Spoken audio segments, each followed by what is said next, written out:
A lot of people are not aware of the fact that Park Forest is a community that rose out of the empty fields. I mean, there was nothing here. There were like 2 houses out here in this entire area that is now Park Forest. And in addition to that, there was a golf course. And that was it. Golf course had a lake in it, and eventually that became property where the high school is located. That's why there's a lake on the high school property, because it was there from the golf course. And then, of course, when they built the other rich high schools, they had to put lakes on those too. But it all started with that golf course lake. So back in on October 28th of 1946, 3 gentlemen held a press conference at the Palmer House in Chicago. Those 3 gentlemen were Philip Klutznick, Nathan Manilow, and Carol Sweet. And they announced that they were going to do this development out in the Southland of Chicago. And the development was mostly, in their mind, something that was going to help to address the issue of housing for returning GIs. Because there were a lot of individuals who had served in the military during World War II. They were coming back from the Army or Navy or wherever they were serving, and there wasn't available housing for them. And Phil Klutznick actually worked in the federal government of President Roosevelt and then President Truman. And under President Truman, his responsibility was to try to find veterans housing, these returning GIs. How could they find housing? And what he discovered was there just simply wasn't there. So, hooking up with Nate Manilow, who was a developer, and Carol Sweet, who was something of a planner in terms of development, they decided we're going to create our own community where we're going to provide housing for GIs that are coming back. And that's exactly what they did. So they announced that 70 years ago next month, October 28th, is the 70th anniversary of when that press conference was held at the Palmer House. And then they started to build the community. And that was kind of the origin of it. Now, as they started to build the community, one of the things that happened was initially they built all of the townhouses that you see in town. What are now the co-ops and condos and rentals. Those were the townhouses. They built those first. And actually, Phil Klutznick intended to be the very first resident of Park Forest. He was going to move into Court B1. You know where B1 is, right next to where you live. He was going to move into B1 and be the very first resident. And what he did was he took one of the townhouses and they didn't put any walls dividing it, so it was like a double unit, and that was going to be his home. Well, as circumstances would have it, his wife was pregnant, and she decided she was going to give birth on that weekend they were going to move in. So Phil Klutznick always had to kind of suffer the consequence of not being resident number 1. He was resident number 2. There was another family that moved in right ahead of them. Actually, 2 families moved in on the day after they were supposed to move in, but so they became secondary residents rather than the first residents. But they built the townhouses. And as time, within a very short period of time, they began to talk to the community about the fact that, we have this complex, this residential complex, but, we're just the developers. We're your landlord, because all of this property at that time, all of those multifamily houses, they were all rental. So we're your landlord, but you need to create your own community. So they put together this tent meeting where they had a big barbecue, invited all of the residents to come, and they had a big tent set up, and they said, now it's yours. You got to decide how you're going to handle it. And so from that tent meeting came about a referendum that incorporated the village of Park Forest. So the village of Park Forest was actually incorporated in 1949. I think, if I'm not mistaken, the vote to incorporate was 90 in favor, 2 against. And I was told by an old timer that they knew who the 2 were. That there were a couple of people who were outspoken about the fact that we don't want any government. We want to just live here in this open space. So it was 90 to 2, which meant incorporation took place. And interestingly, initially the development was called Park Forest, but the city really wasn't. The municipality wasn't called Park Forest at first. That came about with a different referendum, which eventually passed, and Park Forest became the official name of the community. So in the early days, after the tent meeting, they started to lay out the plans for the community. And there's a lot of people ask the question, what exactly is a planned community? What do you mean when you say it's a totally planned community?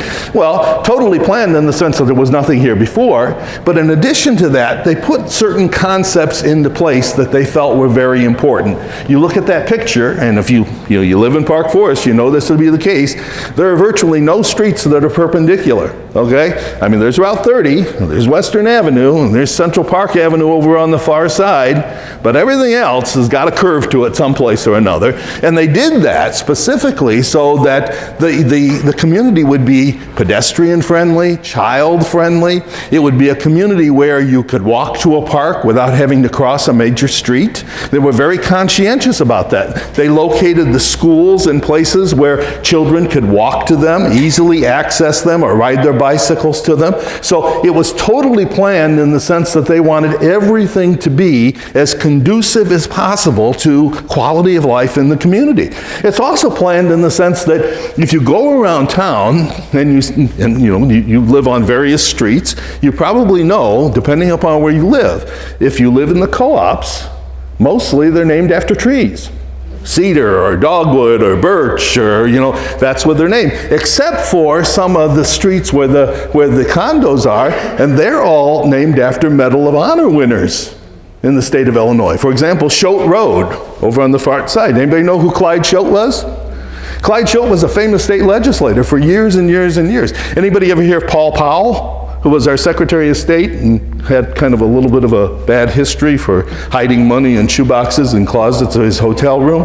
Well, Clyde Choate and Paul Powell were legislators who very closely worked together. But before he was a state legislator and a legislative leader, Clyde Choate had won the Medal of Honor. And so Choate Road is named after Clyde Choate. Not because he was a state legislator, but because he was a Medal of Honor winner. So there's various streets, Bigelow, Bender, Bertoldo, and if you actually go down those streets, you will see a sign on those streets that says the name of the person who's being honored.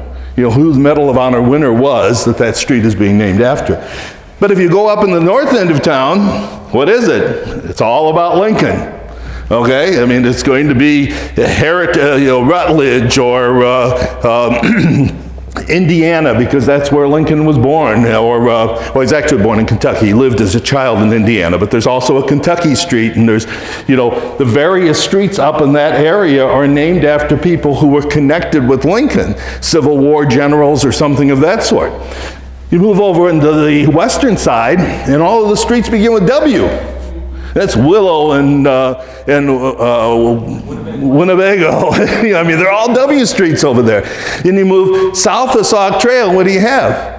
You have our indigenous people tribe names, okay? You're going to go down Shabona, or you're going to Indianwood, okay? All of those streets. So it was planned in a variety of different ways. It was planned so that people would have a good idea of how to find some address, because it's located over here, it's located over there, and there's a consistency among the names. That's not true of a lot of places where you go, where, it may be a Green Street over here, but it has no relation to anything else.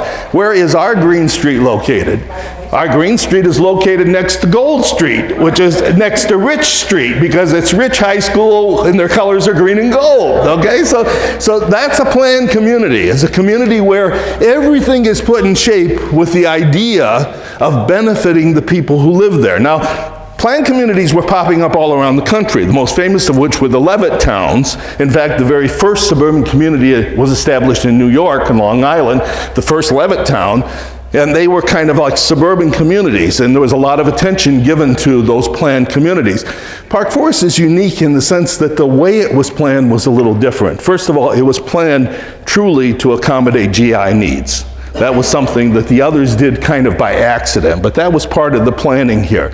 And secondly, this way that the entire town is laid out to be as conducive as possible to good quality of life for people. Now, as they were building the community, one of the first things that was necessary was you had to establish schools. And so there was no established school district in Park Forest proper at that time. So there was the very first school board. It was elected, I believe, in 1948, if I'm not mistaken.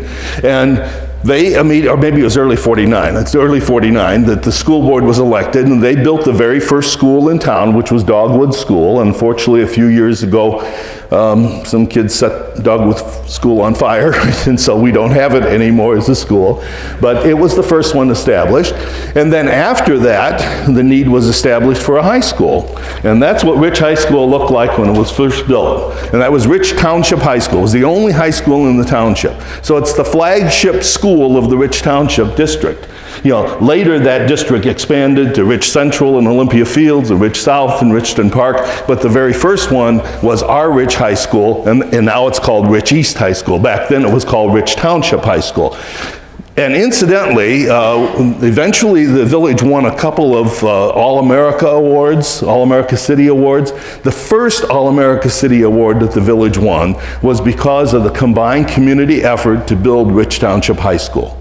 And so we were recognized nationally as an All-America City because of that volunteer effort of people coming together to create this high school district. Now, commercial development was crucial also. If you look at the picture that's over where it says Original Park Forest Plaza, that's what this place looked like back when it was first built.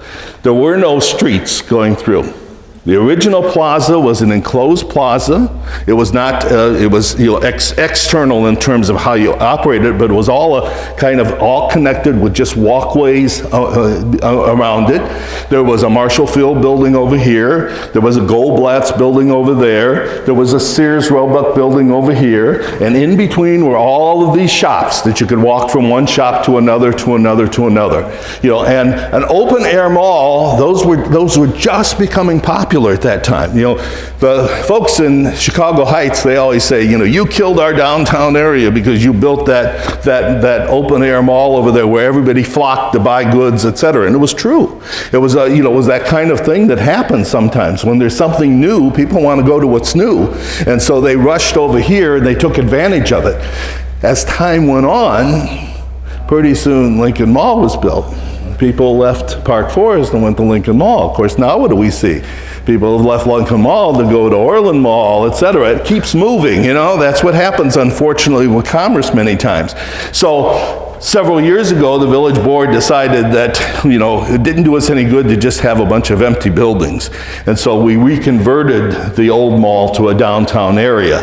And, and slowly, it's, there's things that are taking over. But it's a slow process. It's very long and arduous to try to attract businesses back once they've left. So, but this whole commercial area that's now downtown Park Forest, it started out as that enclosed original Park Forest Mall. And a major component of that mall in the initial days what was then called the Holiday Theater. It's the theater that's the building that's right across the street over here. And when the Holiday Theater building was built, it initially was used for a lot of purposes in the village. It was one of the places where our first church services were held, because there were no churches in Park Forest at that time.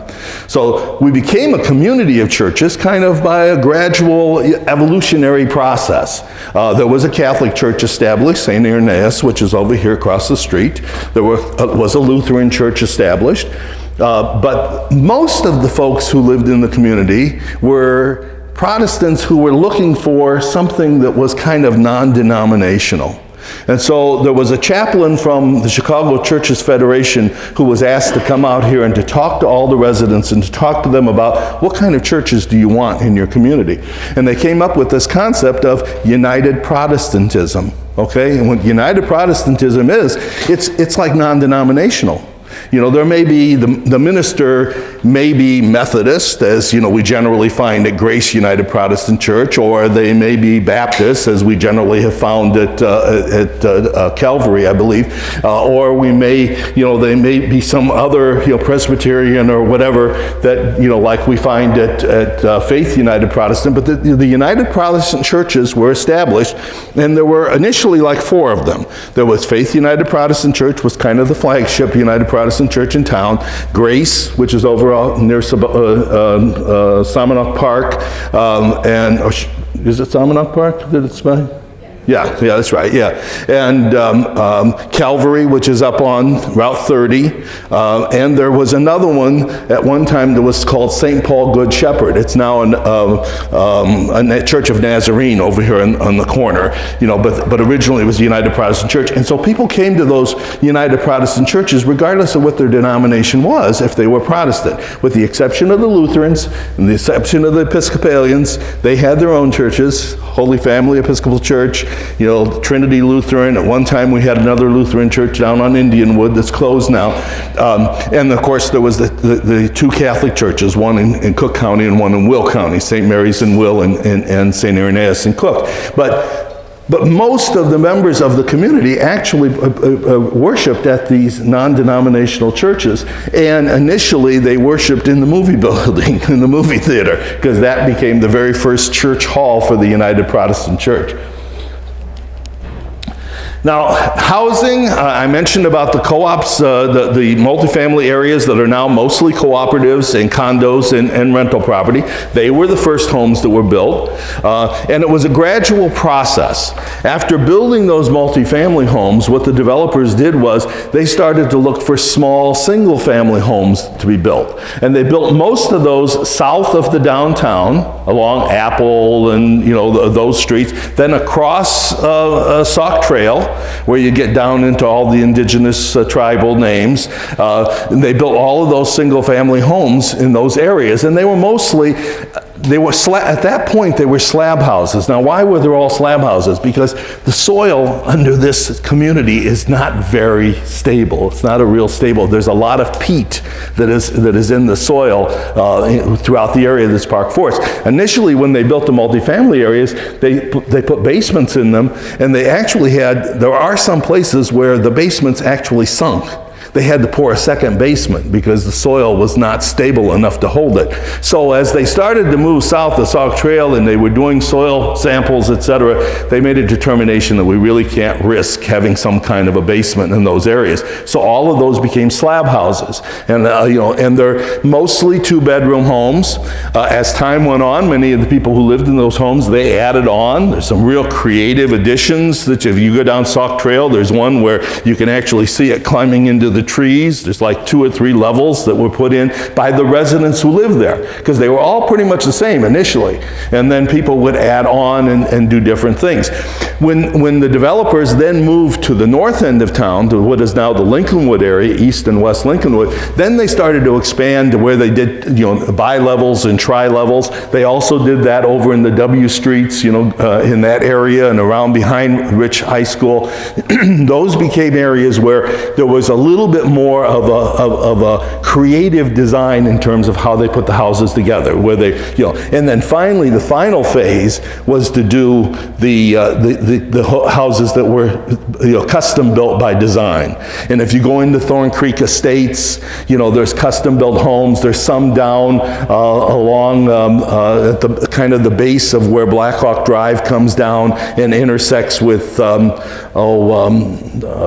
trying to think of, yeah, right near Monee Road in that area, there's some custom-built homes.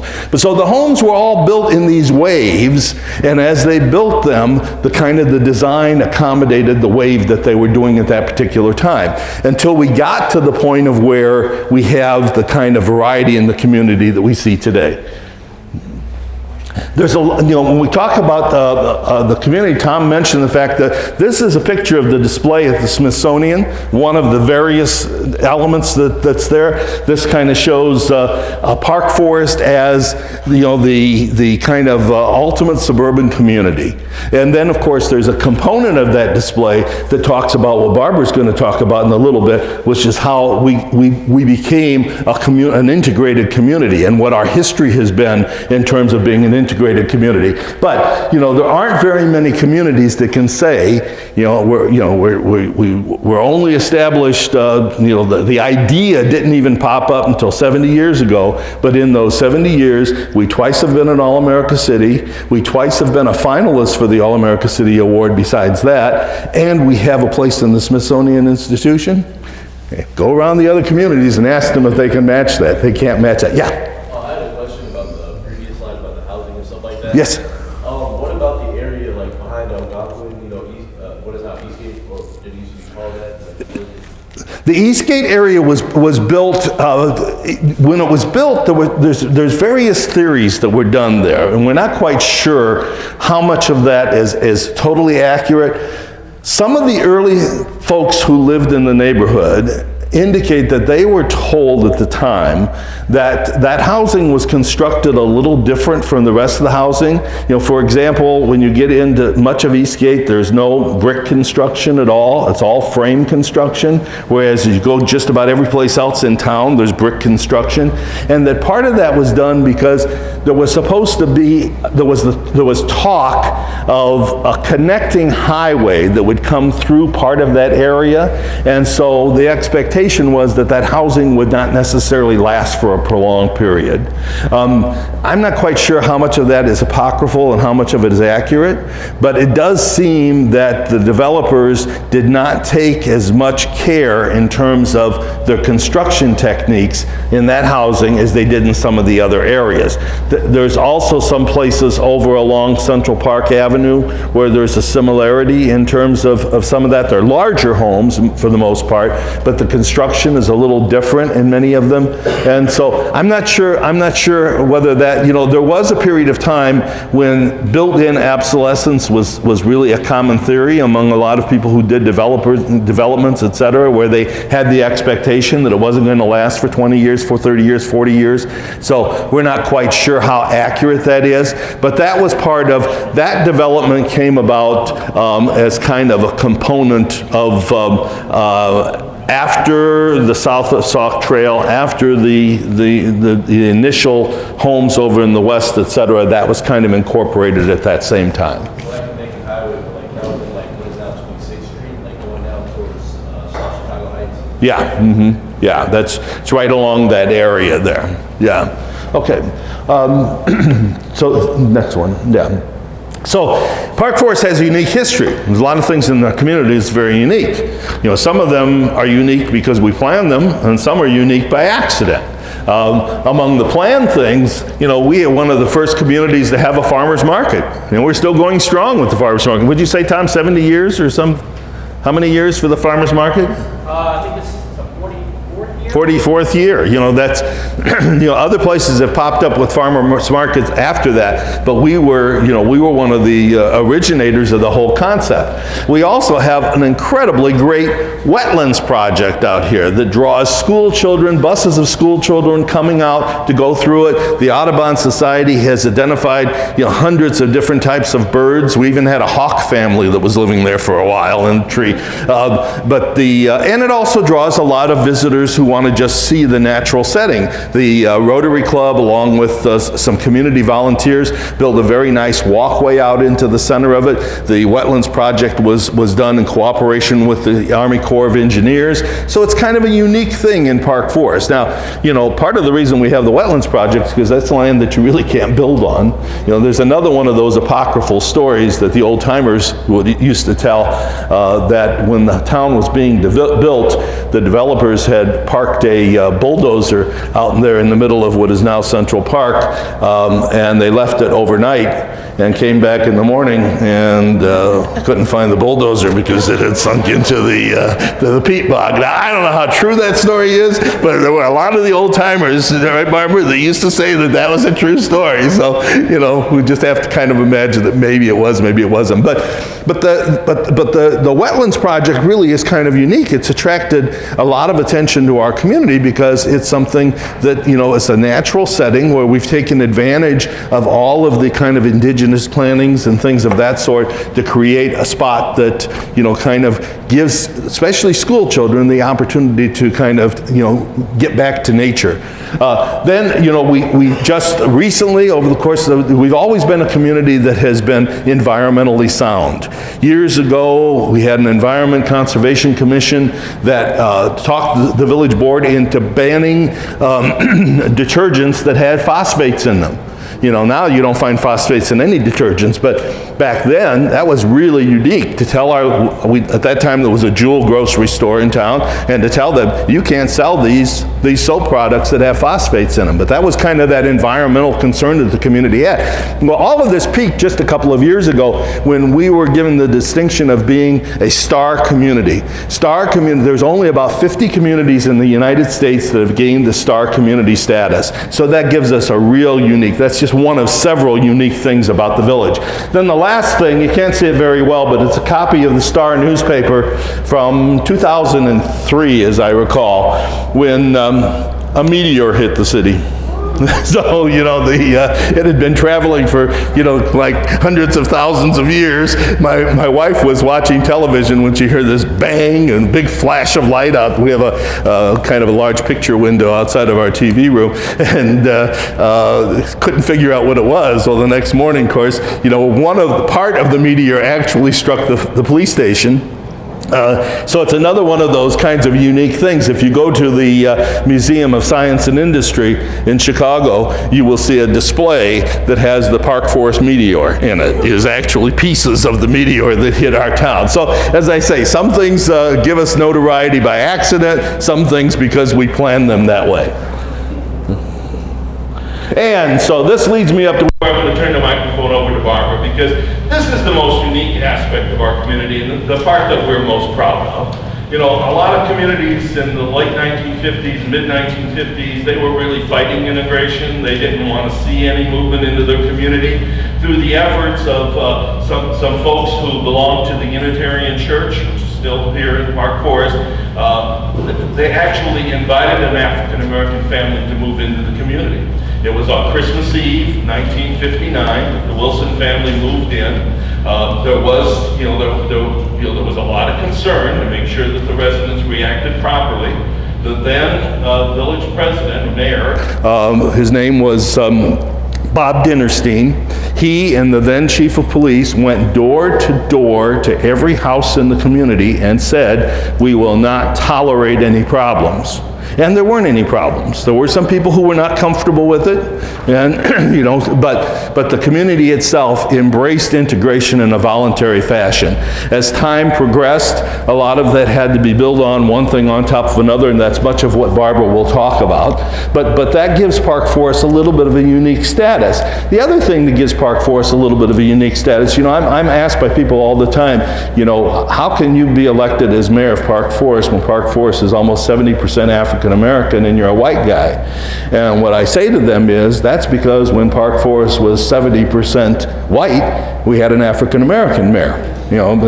Ron Bean was actually appointed to the board when a vacancy occurred. He was a trustee, and then he ran for mayor and was elected mayor. So he was a mayor of our community when we were predominantly a white community. So I'm mayor of the community was probably a black community. Because that's the way Park Forest is. I mean, that's the way we've always lived together, and that's been our intention and our purposes. And with that, I'm going to let Barbara talk to you about all of the very special things that were done over the years to make the community what it is. Thank you.